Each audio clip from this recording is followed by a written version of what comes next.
Hey guys, welcome to our very first episode on the Young Business Today Teen Podcast, a podcast started by two teenagers who are super interested in business and want to teach you guys on our knowledge on the topics. My name's Mahika. My name is Neel, and today we're going to be talking about something that literally every teenager has bought into. Product hype. Have you ever gone to Target and seen teenagers storming to see the new Stanley collection of the new color or trying to see the new version of the Uggs? Well, that's the question that we're going to be answering today. Why are businesses able to have such high profits and market their prices so high? Okay, Neel, so how did products go from meh to must-have overnight? What's the magic behind it? Well, there's actually a lot of different things that I can think of on the top of my head. For example, scarcity. We learn about that in economics, right? And also FOMO, which we already know about, the fear of missing out. A lot of businesses kind of understand those things and they use it to their advantage. For example, Yeezy is a brand that has slippers that are really popular. I'm sure our viewers know about them and they might have a pair themselves. They usually release their product in a batch, and then they have a short supply of it, and they always sell out really quickly because people know that it's limited edition and they need it right away before it sells out. This also kind of ties into the demand pull inflation. When demand's really high, but there isn't that much quantity of products being produced. Because I know for a fact if I saw something that was going viral and there weren't many of it, I'd try to be the first one to get that product. Yeah, exactly. And the thing behind the demand pull inflation is businesses know that creates a lot of buzz, so the prices automatically will go up with the short supply. Wait, Neel, I've always been hearing about the term fear of missing out, but how does that actually correlate to business and brands? Oh yeah, I just mentioned this. Basically, fear of missing out is something that a lot of firms use to their advantage because it's basically this thing where if it kind of ties into scarcity, because you know how there's a short supply and scarcity and everybody so basically if people see that people are getting this limited edition thing, other people are going to get jealous. They're going to want it too. And it just creates more and more buzz for that company. Do you know what I'm talking about? Yeah, and I mean, not to call you out, but I remember when you got your North Face hoodie, you were telling me days before that you saw so many people at school with the North Face jacket. Yeah, I feel like I'm pure evidence of FOMO because I see this jacket going around everywhere and everybody talks about it. And I feel like so many people get jealous when they see this jacket because it's so expensive and it's so trendy. And yeah, that was low-key me, and I literally spent a lot of money on it. Yeah. Yeah. Okay. Let's move on to influencer marketing and product placement. According to a Walmart survey, 55% of Gen Z has bought in something while scrolling on social media when they saw something that they liked. Yeah, I feel so many people, I feel everybody in our generation is low-key gets influenced by videos they see on TikTok and Instagram. Do you? Yeah, I know sometimes when I'm scrolling on TikTok and I see a really good clothing brand or cute jeans, I would definitely go and buy it from that store because I feel these days I trust social media influencers more than these actual ads. Yeah, I feel I get all of my style from TikTok and places that I like to eat. I always see recommendations online and just other things skincare products and everything. It all comes from social media, and I feel businesses use this to their advantage to promote their products. Yeah, and even if the product isn't being directly advertised, seeing that product repetitively on that person on a TikTok videos or on Instagram will make you want to also buy it too. Yeah, and the thing is, a lot of brands understand that, and they'll actually pay influencers to promote their products. And for example, there's this really famous TikToker, Brooke Monk, and her videos are always on everybody's FYP because she has so many followers. And basically she always gets paid from different businesses to promote their clothing brands or makeup brands, and she gets money from it, and those businesses also get a lot of profit because she's promoting it. Yeah, let's move on to social proof. Even if we see products that are really expensive, our brain still goes, I need that. Because a lot of the times we think that really good expensive products are always actually the best. Yeah, and I feel a lot of companies are able to do this. They're able to create a bit of buzz by overpricing their products because people automatically will think oh, this product is so expensive, it must be the best thing ever.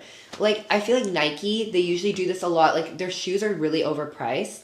But I know it costs them a lot less to make it in the factories, but they sell it for so much, and people almost always think that it's worth the price because it's Nike and it's expensive, and everybody just has like, if it's expensive, it's better. Yeah, another really good example is perfumes, because it's really hard to tell the value of what a perfume would actually cost. Yeah. And when I'm going online, or if I'm going in person, I see like a $200 like perfume, like this must be a really good scent, people really like it. But how do we know it's the best compared to others? Like perfumes, $200 perfumes versus $5 perfumes, like what's the difference? They're not gonna give us a bad smelly that's perfume. actually like the best example, I'd say, because you can't like really compare smells. Like they'll like perfume bottles, they'll charge it for like $100 and they'll say it's the best scent ever, but it literally like it could smell the same as like a $20 bottle. Yeah. And like people obviously will think the $100 one's better. Exactly. Just because it's expensive. Okay, well, we've already touched up on 3 main ways that businesses are able to create product hype, but there's one more that we didn't talk about, and that is brand awareness. Yeah.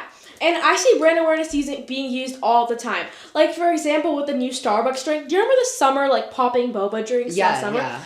Everyone tried it because they already know that Starbucks is such a good business. They're going to buy even if it's bad. And that's why it has so much potential into becoming even better. Same as Nike. When Nike releases a new shoe, such as a new Air Force or like a new Dunk or any kind of Jordan or something like that, people are going to automatically buy it because they know how well of a brand that Nike is. So no matter what, they're going to be buying it. Yeah, and like those businesses, like they have worked so hard to like get to that level of status where their name is the way that a product sells out. It's kind of like how like a celebrity is able to sell like a fragrance line just because of their name. Like these businesses are so big that even if the product isn't as great, and if there's like, for example, like you mentioned Starbucks already, like Starbucks, they have great drinks, don't get me wrong, but some of their drinks aren't as great, and they'll charge you $20 for like the venti cup, and people will buy it because it's Starbucks. But there might be like other smaller coffee shops out there that taste so much better and have so much better quality and are much cheaper, but people will still go for the Starbucks just it's Starbucks. Yeah, and do you know about the Stussy clothing brand? Yeah, I do. Stussy is basically just a black plain t-shirt with the name Stussy, and people still buy it because of the name, and they want it on their shirt. That's how wild the brand awareness of Stussy is. Honestly, that just reminds me of my jacket, because you can get a jacket that looks just like this, but the North Face is the one that makes it $400. The only thing different is that little imprint of the North Face. Yeah, that's the reason why it's $400, but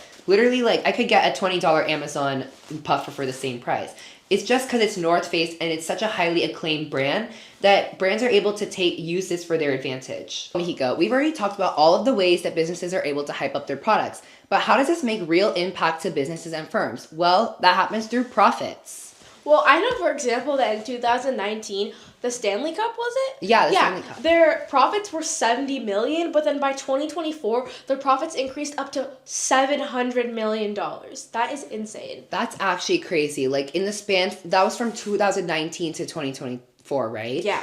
That's crazy. Like, after the whole TikTok hype, their profits increased by, like, more than, like, $700 million, which is honestly insane. Mm-hmm. And also, like, businesses that are able to create such product hype, like, when they have such big product hype, they honestly don't even need to like advertise that product anymore, or because they're already gaining so much profit from that product that they don't have to spend money for advertising the product. So they're actually saving a lot of money from advertising, and they're gaining so much profit from that hype product. Exactly. Like, I know when I'm going on YouTube and I see those YouTube ads, I never see an ad for like iPhone, Stanley's, Uggs, because they're already so well known, they don't need any advertisements. Exactly, and they save so much money not having to do those advertisements as well. So they kind of get like, so it's kind of like the rich get richer, and yeah, it's like the rich get richer, because if they're already selling so much, they don't even need to spend on advertising. Exactly. Okay, well, that pretty much wraps up how product hype is, what product hype is, how product hype is created, and what that means for businesses. Now, how can you guys as future entrepreneurs create your own product type with your own business? Well, first of all, you need to come up with a product that is true to you and is unique to you, and it actually has like meaning and value. Yeah, and second, limit your drop. People like when there's urgency, exclusivity, and if we see something that's coming out really soon, people are going to want to buy it more because there isn't that much product of it and it's coming soon. Exactly. And also, I know that we've talked about how you would want celebrity endorsements and influencer endorsements, but you're just a teenager, so you don't need to find a big celebrity, but find school leaders, presidents, or even like small influencers at your school to help you promote your product. And fourth, design for social media and have a good social media presence. You want to add, since we've this episode we've been talking about all the social media present and how it's been advertising us, and during this time most of the kids are on TikTok, so make sure you're able to advertise well on TikTok. Use sounds, trends that you know would help your product go viral. Yeah, exactly. That's kind of a basic idea of how you can do how you can start small and use product type for your business. Thank you guys so much for tuning in. We really appreciate it. We're gonna be posting videos around 1 to 2 times a month, and we hope that you guys really enjoy, and stay tuned for next time. Yep, thank you so much. Can't wait to see you guys later. Bye.